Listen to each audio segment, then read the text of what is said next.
సర్వాధికారియు నిరంతర స్తోత్రార్హుడు యేసుక్రీస్తు ప్రభు వారి ప్రశస్త నామంలో ఉదయకాలపు వర్తమానాల కొరకు ఎదురు చూస్తున్న మీ అందరికీ ఇమాన్యుయల్ మినిస్ట్రీస్ తరపున మా శుభాభివందనాలు తెలియచేస్తూ ఉన్నాను. క్రీస్తునందు మాకు అత్యంత ప్రియమైన దైవజనాంగమా, ఎలా ఉన్నారు? ఈ 2025 సంవత్సరపు చివరి దినానికి మనం వచ్చాం. కృపగల దేవుడు ఈ సంవత్సరం అంతా ప్రతిదినం అరుణోదయపు వర్తమానాలు మనకు అనుగ్రహించి ప్రతి ఉదయం పరలోకపు మన్నాతో మనలను పోషించి మనలను బలపరిచిన ఆ కృపగల దేవునికే సమస్త ఘనత మహిమా ప్రభావాలు కలుగునుగాక. ఈ 365 రోజుల్లో ఒక్కరోజు కూడా మిస్ కాకుండా ప్రతిదినం అరుణోదయపు వర్తమానాలు వినిపించిన దేవునికి, అలాగే ఆసక్తితో ప్రతిదినం దేవుని వాక్యం కొరకు ఎదురు చూస్తూ దైవాసక్తిని కనపరుస్తున్న మీ అందరికీ మా చేతులు జోడించి వినయ మనస్సుతో వినమ్రంగా మీకు కృతజ్ఞతలు తెలియచేస్తూ ఉన్నాను. మంచిది. ఈ చివరి దినం మనం చేయాల్సిన 7 శ్రేష్టమైన పనులు అది అందించే ముందు ఈరోజు రాత్రి 9 గంటల నుంచి 1 గంట వరకు, రేపు పగలు ఉదయం 10 గంటల నుంచి 1 గంట వరకు మేకల వెంకటేష్ ఫంక్షన్ హాల్ నందు నూతన సంవత్సరపు ఆరాధన జరుగుతుంది. మిమ్మలను మీ కుటుంబాలను హృదయపు లోతులో నుంచి ఆహ్వానిస్తూ ఉన్నాం. మందిరానికి దగ్గరలో మేకల వెంకటేష్ ఫంక్షన్ హాల్. ఒకవేళ మీరు నూతన సంవత్సరపు ఆరాధనకు రాత్రి అక్కడికి వస్తే ఆ రాత్రి అంతా మందిరంలో మీరు ఉండి మరలా తర్వాత 1వ తారీఖు ఉదయకాలపు ఆరాధనలో కూడా పాలుంది. ఇక్కడే ప్రేమ విందులో పాలుంది. మీరు వెళ్ళటానికి అవకాశాలు ఉంటాయి. కుటుంబాలుగా పాలుందండి. రాలేని దూర ప్రాంతాల్లో ఉన్నవారు లైవ్ చూసి ఆశీర్వదించబడగలరని ప్రేమతో మీ అందరికీ మనవి చేస్తూ, మంచిది. ఈ చివరి దినం దేవుడు ఈరోజు ప్రత్యేకంగా ఈ రాత్రి మన జీవితాల్లో చేయబోతున్న కార్యం విశేషంగా దేవుడు ఆ కార్యం చేయనట్లుగా మీరు నేను ఈ దినం చేయాల్సింది. చూడండి, ద్వితీయోపదేశకాండం 23వ అధ్యాయం, ద్వితీయోపదేశకాండం 23వ అధ్యాయం 14వ వచనం. నీ దేవుడైన యెహోవా నిన్ను విడిపించుటకు, నీ శత్రువులను నీకు అప్పగించుటకు నీ పాలెములో సంచరించుచుండును గనుక ఆయన నీలో అసహ్యమైన దేన్నైనను చూచి నిన్ను విడవకుండునట్లు నీ పాలెము పరిశుద్ధముగా ఉండవలెను. రైట్. నూతన సంవత్సరంలో అడుగు పెట్టబోతున్నాం కదా. ఈ రాత్రి దేవుడు మన పాలెంలో ఎక్కడ కూడుకొని మనం ఆరాధన చేయబోతున్నామో, మీరు ఏ దేశంలో కూడుకొని దైవ సన్నిధిలో ఆరాధన చేయబోతున్నారో ఆ స్థలాలలో ఈ రాత్రి దేవుడు సంచరించబోతున్నాడు. ఒకవేళ మీరు అమెరికాలో నుండి ఈ వాక్యం వింటున్నారో, న్యూజిలాండ్ నుండి ఈ వాక్యం వింటున్నారో, మన భారతదేశంలో ఉండి వాక్యం వింటున్నారో, తెలుగు రాష్ట్రాల్లో ఉండి ఎక్కడుండి మీరు వాక్యం వింటున్నారో నేను ఎరగను. కానీ ఖచ్చితంగా ఒకటి చెప్తాను. ఈ రాత్రి నూతన సంవత్సరపు ఆరాధనలో పాల్గొనడానికి మీరు మందిరాలకు వస్తారు కదా. నిశ్చయంగా ఈ రాత్రి దేవుడు మీ మధ్యలో సంచరించబోతున్నాడు. అంత ఖచ్చితంగా ఎట్లా చెప్తున్నారన్నా, దేవుడు మా దగ్గరకు వస్తానని మీతో ఏమైనా చెప్పాడా? అవును. ఎలా చెప్పాడో తెలుసా? లేఖనాల ద్వారా చెప్పారు. నా ప్రభు ఎవరో తెలుసా? మీరు ఆరాధించే మీ యేసయ్య, మన ఆరాధ్య దైవం, ఆయన ఎట్టివారో తెలుసా? ఎక్కడ 2-3 కూడి నా నామంలో ప్రార్థిస్తారో వారి మధ్యలో నేను ఉంటాను అన్నాడు. అవును, నీవు ఆరాధించే దేవుడు ప్రకటన గ్రంథంలో చూస్తాం కదా, 7 నక్షత్రములు చేతబుని 7 దీపస్తంభముల మధ్య సంచరిస్తున్నాడు అని లేఖనాల్లో రాయబడి ఉంది. దీపస్తంభముల మధ్య సంచరించువాడు. దీపస్తంభం దేనికి గుర్తు? సంఘానికి గుర్తు కదా. దీపస్తంభం సంఘానికి గుర్తు. ప్రకటనలో ఉంటుంది ఈ మాట. దైవజనమ, మనం సంఘంగా కూడుకుని ప్రభువుని ఆరాధిస్తున్నప్పుడు ఆత్మస్వరూపిగా ఆయన సంచరిస్తూ ఉన్నాడు. ఆత్మ సంబంధమైన నేత్రాలతో చూడండి. ఈ రాత్రి అదృశ్యుడైన దేవునిని, ఆత్మస్వరూపిని తాకగలిగే, చూడగలిగే మనోనేత్రాలు దేవుడు మనకు అనుగ్రహించునుగాక. అన్నయ్య, ఎందుకు ఈ రాత్రి దేవుడు సంచరిస్తున్నాడు, ఎందుకు సంచరిస్తానంటున్నాడు? ఎందుకో తెలుసా? వాక్యం అంటుంది, నిన్ను విడిపించుటకు, నీ శత్రువులను నీ చేతులకు అప్పగించున్నట్లు, నిన్ను విడిపించున్నట్లు, శత్రువును నీ చేతికి అప్పగించున్నట్లు, హృదయపు లోతుల్లో నుంచి పరిశుద్ధాత్మ ప్రేరేపణతో నా హృదయపు లోతులో నుంచి మాట చెప్తున్నాను. ఈ రాత్రి విడుదల రాత్రిగా దేవుడు చేయబోతున్నాడు. ఒకవేళ మీలో ఎవరైనా కొన్ని బలహీనతలు, కొన్ని వ్యసనాలకు బానిసలై కొన్ని సంవత్సరాల నుంచి విడుదల పొందాలని ఆశపడిన, విడుదల నొందలేని స్థితిలో ఒకవేళ బ్రతుకుతున్నారా? ఈ రాత్రి తప్పకుండా మీ స్థలాల్లో ఆశతో ఆరాధనకు వెళ్ళండి. దూర ప్రాంతాల్లో ఉన్నవారు మీరు వెళ్తున్న స్థలాల్లో మందిరాలకు వెళ్ళండి. రాగలిగితే దేవుడు మనకిచ్చిన ఈ నూతన సంవత్సరపు ఆరాధనకు రండి. ఖచ్చితంగా చెప్తాను, ఈ రాత్రి అనేక మంది త్రాగుబోతులను దేవుడు మార్చబోతున్నాడు. త్రాగుడు బంధకాల నుంచి విడిపించబోతున్నాడు. వ్యభిచార బంధకాల నుంచి విడిపించబోతూ ఉన్నాడు.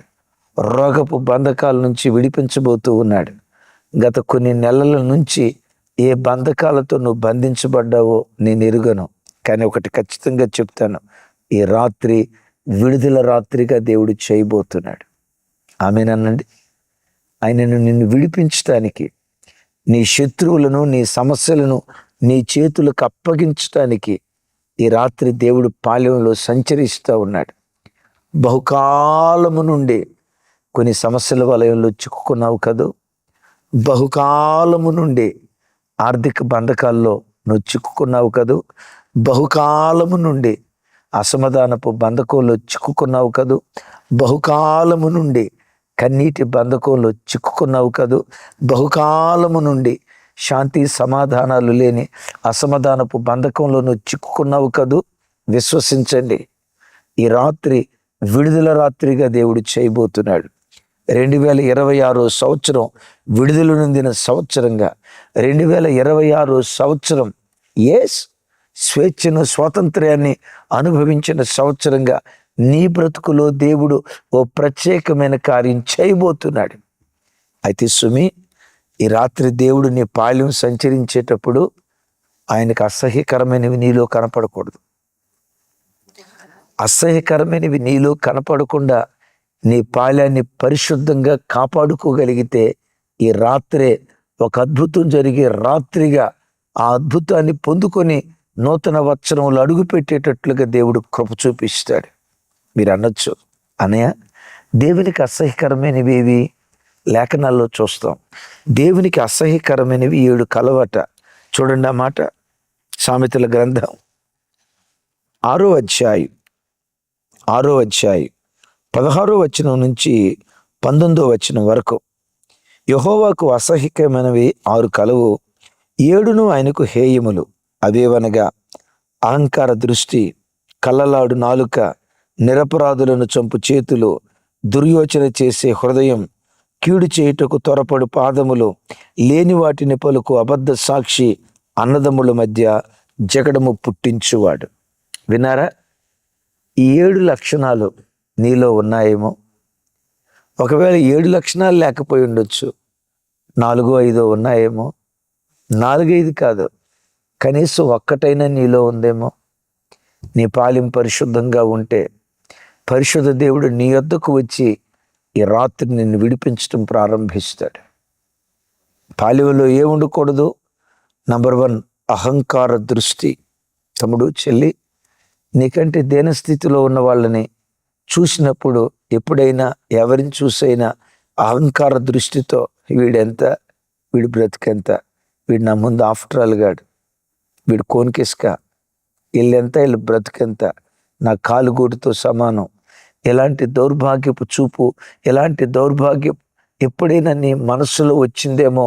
తస్మాత్ జాగ్రత్త. ఎదుటివాడిని చూసేటప్పుడు చులకనగా వీడెంత, వీడు బ్రతికెంత, ఆఫ్టర్ ఆల్ అన్నట్లుగా అహంకార దృష్టితో ఎప్పుడైనా ఎవరినైనా చూసావా? నా చేతులెత్తి దండం పెట్టి చెప్తున్నా, అహంకారం చాలా ప్రమాదకరమైనది. వాక్యం ఏమంటుందో తెలుసా? నాశనమునకు ముందు గర్వం నడుస్తుంది, గర్వం వెనుకే నాశనం ఉంటుంది. నెబుకద్నెజరు నాశనమై పశువు అవటానికి కారణం గర్వం కాదా? శుద్ధీకరణ కోటాల్లో దైవజనురాలు చెప్పారు దివ్యమైన వర్తమానం. అవును, దేవదూత సైతానుగా మారిపోవటానికి కారణం గర్వం కాదా? అమ్మా, గర్వపు దృష్టి ఉందా? ప్రభా, నాలో ఉన్న గర్వదృష్టి అనే అపవిత్రత అసహ్యకరమైన దాన్ని తొలగించుకుంటానయ్యా. గర్వపు దృష్టి దేవునికి అసహ్యమంట. విన్నారా? ఆ గర్వం కలిగిన వాడంటే దేవుడు అసహ్యించుకుంటాడట. నేనంట, దేవుడు అసహ్యించుకుంటే మన బ్రతుకులు ఏమైపోతాయి? నంబర్ 1 అహంకార దృష్టి. నంబర్ 2 కళ్ళలాడు నాలుక. మొట్టమొదట ఇక్కడ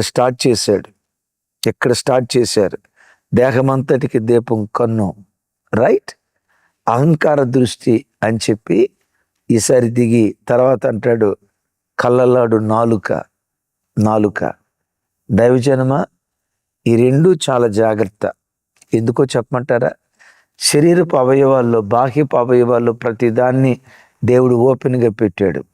చెవులు ఓపెన్, ముక్కు ఓపెన్ కదా, చేతులు ఓపెన్, కాళ్ళు ఓపెన్, అన్నిటికీ ఓపెన్ పెట్టాడు. విచిత్రం తెలుసా? కళ్ళకు నాలుకకు మూత పెట్టాడు. కళ్ళకు 2 తలుపులు పెడితే నాలుగుకు 4 తలుపులు పెట్టాడు. ఎందుకో తెలుసా? నాలుకే మరణమైన జీవమైన కలుగు చేసేది. తమ్ముడు, కళ్ళలాడే నాలుకగా, అబద్ధాలాడే నాలుకగా ఎప్పుడైనా నీ నాలుక ఉందా? నోరు తెరిస్తే అబద్ధం, భర్తకు అబద్ధం చెప్పి, భార్యకి అబద్ధం చెప్పి, తల్లిదండ్రులకు అబద్ధం చెప్పి అబద్ధపు బ్రతుకు ఒకవేళ ఇంతకాలం బ్రతుకుతూ వచ్చావా? తస్మాత్ జాగ్రత్త. బాబు, నీ పేరేం పేరు?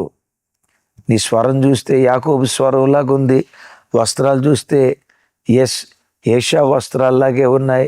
ఎవరివి నీవు అంటే, ఏషావును నీ పెద్ద కుమారుని నేనే అని యాకోబు తండ్రి దగ్గర అబద్ధం ఆడాడు. ఏం జరిగింది? ఏదో ఆశీర్వాదం పొందుకుందామని వెళ్తే 20 సంవత్సరాలు పద్దనరాములో దేశం కాని దేశంలో దాస్యత్వం చేయాల్సి వచ్చింది. అంతేనా? ఆ తర్వాత జరిగింది ఏంటో తెలుసా? తాను ఏ అబద్ధవాడి తండ్రిని మోసపరిచారో తన కొడుకులు అలాంటి అబద్ధమే ఆడి కొడుకులు మోసపుచ్చారు యాకోబుని. యాకోబు ఆడిన అబద్ధం వెంటనే తెలిసిపోయింది. యాకోబు కొడుకులు ఆడిన అబద్ధం మీకు తెలుసా? 20 సంవత్సరాలు పైబడిన తర్వాత కానీ బయటపడింది. ఎందుకు? ఏది విత్తాడు అది ఒకవేళ ఎక్కడైనా ఎప్పుడైనా ఎవరితోనైనా అబద్ధం ఆడుతూ కళ్ళలాడే నాలుకగా నీ నాలుకుందేమో. తస్మాత్ జాగ్రత్త. రైట్? కళ్ళు అన్నారు, నాలుక అన్నారు. ఆ తర్వాత ఎక్కడికి వచ్చాడు? నిరపరాధులను చంపే చేతులు. పాత నిబంధనలో పేక బీసుకి చంపటం అది హత్యతో గుర్తు. కానీ క్రొత్త నిబంధనలో హత్య ఏదో తెలుసా? ఒక వ్యక్తిని ద్వేషిస్తే అది హత్య అని అంటాడు. ఎవరిని హత్య చేశారు? నిరపరాధులను చంపిన చేతులు. నిరపరాధి. నిన్నటి దినం ఉదయకాలం షిమి నిరపరాధి అయిన దావీదును పట్టుకొని దావీదును దూషిస్తా అంటాడు. చీపో దుర్మార్గుడా, నరహంతకుడా, నువ్వు సౌలు ఇంటిని చంపేవు గనక ఆ ప్రాణహత్య దోషం నీ తల మీదకు వచ్చింది అని అంటాడు. మిమ్మల్ని అంట, దావీదు సౌలు కుటుంబాన్ని చంపాడా? సౌలు చనిపోవటానికి దావీదు కారణమా? కాదే. ఆ నిరపరాధిని పట్టుకొని అపరాధి అన్నాడు. తల్లి, మానవ జీవితంలో ఎదుటివాడిని మనిషి అర్థం చేసుకున్న దానికంటే అపార్థం చేసుకునేదే ఎక్కువ. నిన్నటి దినం నేను చెప్పాను, చెడ్డ పనులు చేసి చెడిపోయిన కుటుంబాల కంటే చెప్పుడు మాటలు విని చెడిపోయిన కుటుంబాలే ఎక్కువట. అపార్థం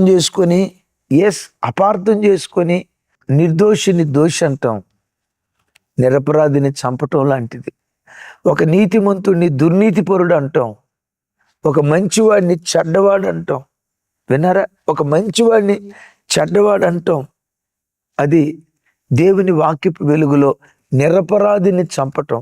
అమ్మా, ఎప్పుడైనా ఎవరినైనా నీకు తెలిసి తెలియని మిడిమిడి జ్ఞానంతో వాళ్ళు చెడ్డోళ్ళు, వీళ్ళు చెడ్డోళ్ళు అని, ఎదుటి వాళ్ళు చెడ్డోళ్ళని, వాళ్ళ చెడుతనం నీకు తెలియకపోయినా ఏదో నోటుకొచ్చినట్టు మాట్లాడావా?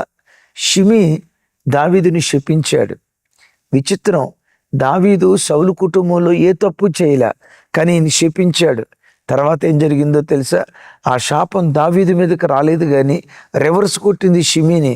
షిమి చివరికి శాపగ్రస్తుడై చంపబడ్డాడు. ఎందుకు చంపబడ్డాడో తెలుసా? ఒక నిరపరాధిని చంపాలని ప్రయత్నం చేశాడు. తమ్ముడు, చెల్లి, నిరపరాధులను చంపే చేతులుగా మన చేతులు ఉండకూడదు. 4వది, దుర్యోచన చేసే హృదయం. అన్నిటికంటే ముఖ్యమైనది, కీలకమైనది దుర్యోచన చేసే హృదయం. దైవజనమా, అన్నిటికంటే ముఖ్యమైనది హృదయం. చాలాసార్లు వింటాం కదా, హృదయములో నుండి జీవధారలు బయలుదేరుతాయి.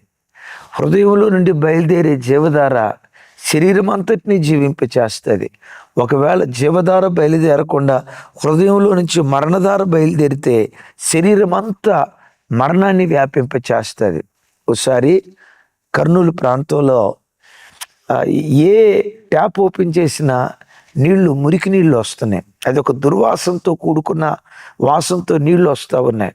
ప్రతి ఇంటి వారు, అరే పైన మా వాటర్ ట్యాంక్ ఏమైనా పాడైపోయిందా, ఏమైనా ఎలుగు చచ్చిపోయిందా, వాటర్ ట్యాంక్ ఎక్కువ చూశారు. ప్రతి వాళ్ళ ఇంటి వాటర్ ట్యాంక్ బాగానే ఉంది. వీళ్ళు గుసగుసలు మాట్లాడుకొని, మా ఇంట్లో నీళ్ళు వస్తున్నాయి వాసన, మీ ఇంట్లో నీళ్ళు కూడా వస్తున్నాయా అని ఒకళ్ళు అడుక్కొని, ఎస్ అందరూ మా నీళ్ళు వాసన వస్తున్నాయి అన్నారు. మున్సిపల్ డిపార్ట్మెంట్ కంప్లైంట్ చేశారు. వెంటనే మున్సిపల్ డిపార్ట్మెంట్ వాళ్ళు మొత్తానికి కర్నూలు పట్టణానికి ఏ ఓవర్ హెడ్ ట్యాంక్ నుంచి వాటర్ సప్లై అవుతుందో, అసలు ఆ వాటర్ ట్యాంక్ ఎంత క్లీనింగ్గా ఉందో చూద్దామని ఆ పైకి చూస్తే దాని మూత లేదట. మూత లేకపోవటాన్ని బట్టి ఆ వాటర్ ట్యాంకులో సుమారుగా కొన్ని రోజుల క్రితం 12 కోతులు చచ్చిపోయినాయట. విన్నారా?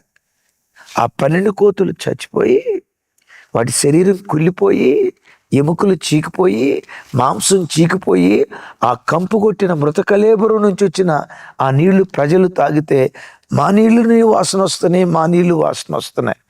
ఎందుకు? ప్రతి ట్యాప్ పాడైపోయిందో తెలుసా? వాటి అంతటికి సప్లై చేసే ఓవర్ హెడ్ ట్యాంక్ పాడైపోయింది.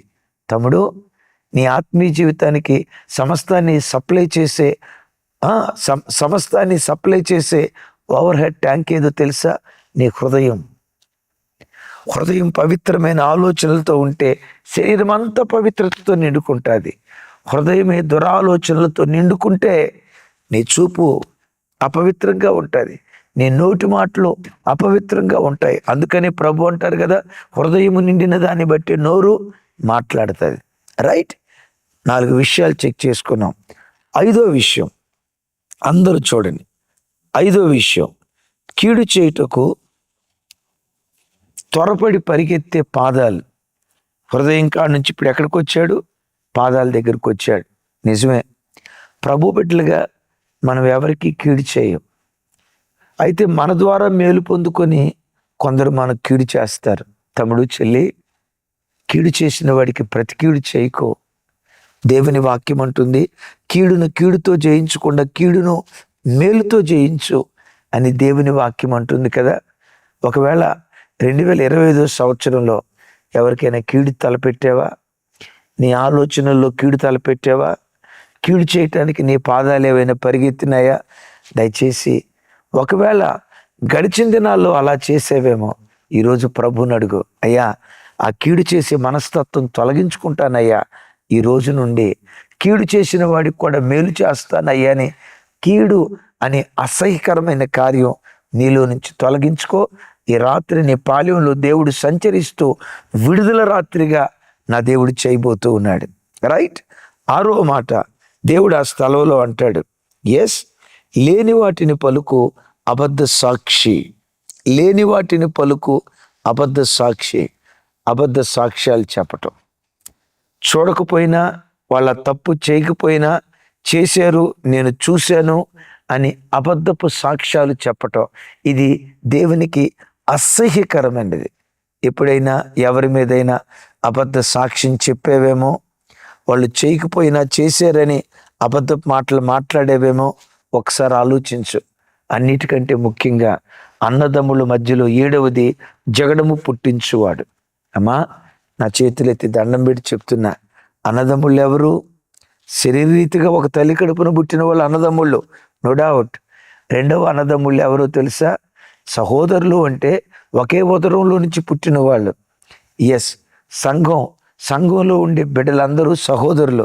మనమందరం యేసుక్రీస్తు అనే ఉదరంలో పుట్టిన వాళ్ళం. ఒకసారి నేను మీరు వెళుతున్న సంఘాలలో మిమ్మలను బట్టి సంఘస్థుల మధ్యలో గొడవలయ్యాయా?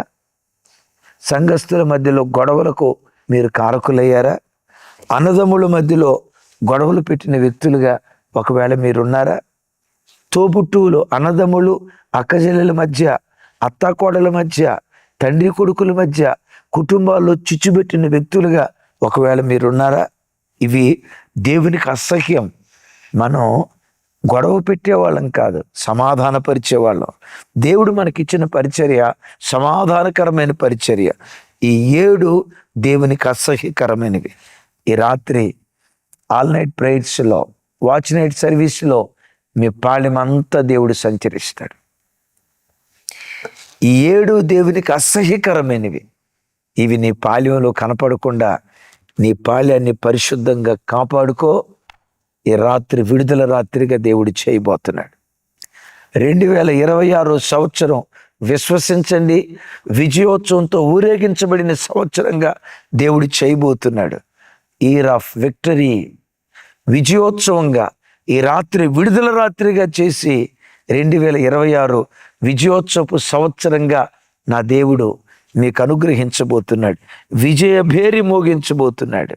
ఎస్, విజయ ధ్వజంగా దేవుడు నిలవబెట్టబోతున్నాడు. విజయ మకుటో నీకు ఇవ్వబోతున్నాడు. ఈ 2026 సంవత్సరపు నూతన సంవత్సరపు పాట రిలీజ్ అయింది కదా. నిజమే, ఇప్పటికే దేవుని కృప కొన్ని వేల మంది ప్రజలు చూశారు. వందల కొలది ప్రజలు ఆ పాట మా హృదయాన్ని పురికొల్పిందయ్యా, స్పిరిట్ అంతరంగం నాట్యమాడిందయ్యా అని చెప్పారు. నేను నమ్ముతున్నా ఇయర్ ఆఫ్ విక్టరీ 2026 దేవుడు అలా చేయనట్లుగా ఈ రాత్రే పాళ్యాన్ని శుభ్రంగా కాపాడుకో. విడుదల రాత్రిగా దేవుడు చేస్తాడు. చిన్న ప్రార్థన చేస్తాను. తండ్రి, అయినా ఈ రాత్రి వాచ్ నైట్ సర్వీస్కి మేమందరం వస్తుండగా మా పాళ్యాన్ని శుభ్రంగా పరిశుద్ధపరచుకోవటానికి కృప చూపండి. మేము రావటమే కదయ్యా, మా మధ్యలోకి మీరు వస్తున్నారని తెలియచేశారు, మీరు సంచరించబోతున్నారని తెలియచేశారు. ఈ ప్రార్థనలో ఏకీభవిస్తున్న ప్రతి బిడ్డకు విడుదల రాత్రిగా చేయండి, విమోచన రాత్రిగా చేయండి, స్వతంత్రులుగా మార్చబడిన రాత్రిగా చేయండి. ఈ రాత్రి ఇట్టి అద్భుత కార్యాలు ప్రజల మధ్యలో మీరు జరిగించుదురుగాక. మీరు చేసినందుకు స్తోత్రం, కన్నీడు తుడిచినందుకు స్తోత్రం. యేసు నామం పేరిట ప్రార్థించి స్తుతించి పొంది ఉన్నాను తండ్రి. తండ్రి అయిన దేవుని ప్రేమ, కుమారుడైన యేసుక్రీస్తు వారి దివ్య కృప, పరిశుద్ధాత్మ దేవుని సహవాసం మనకు సకల పరిశుద్ధులకు సదా తోడయుండి నడిపించునుగాక. Thank you. ఈ రాత్రి వాచ్ నైట్ సర్వీస్లో కలుసుకుందాం. రాత్రి 9 గంటలకే ప్రారంభమవుతుంది. కృపా సమాధానాలు మీ అందరికీ మనందరికీ తోడయుండునుగాక. May God bless you all.